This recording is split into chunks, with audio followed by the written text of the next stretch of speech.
Normally, when you acquire debt, you're basically in a situation where you are spending beyond what you take in.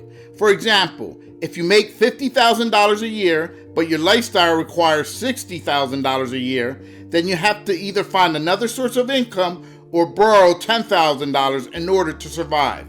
Unfortunately, borrowing it becomes the easier route for many. The problem is that eventually you have to pay that $10,000 you borrowed plus interest. For many, the debt accumulates until you reach a dead end, which is what basically happened in Puerto Rico. And they ended up with a $74 billion in bond debt and $49 billion in unfunded pension liabilities as of May of 2017. Fiscal responsibility is important, and it is the duty of every government to spend within its means. And while the government in Puerto Rico has to be held accountable for its part, we mustn't forget that it's not a sovereign nation, which means they're very limited when it comes to governing their own affairs. And also, having a balanced budget is easier said than done.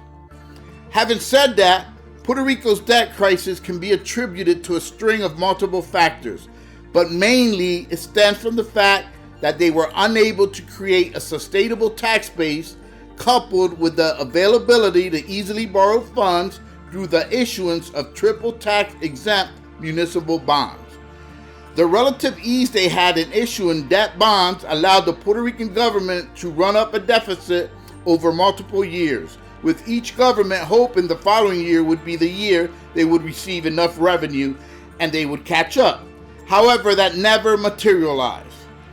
Each year since 2002, the Puerto Rican government began to spend more than they were taking in.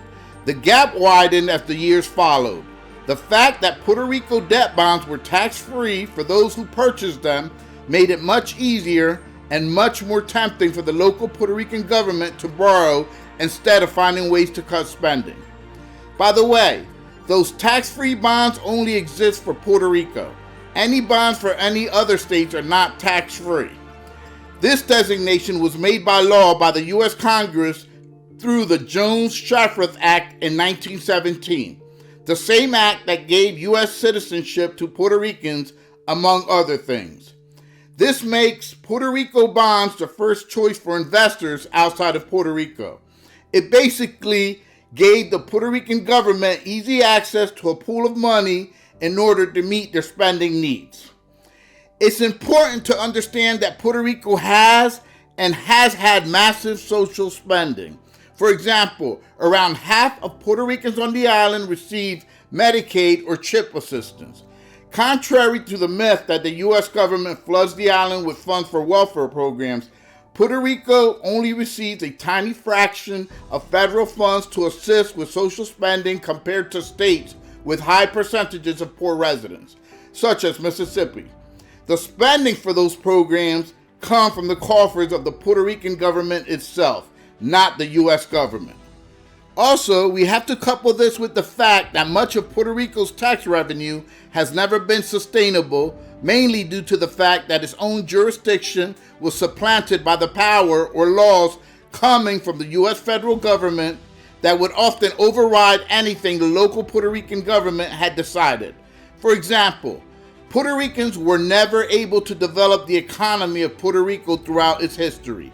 Their economic development was first in the hands of Spain up to the end of the 19th century and then was passed to the United States.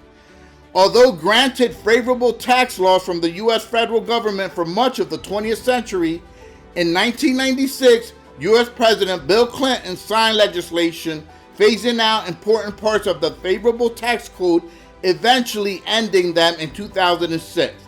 This was done without any input from the Puerto Rican government.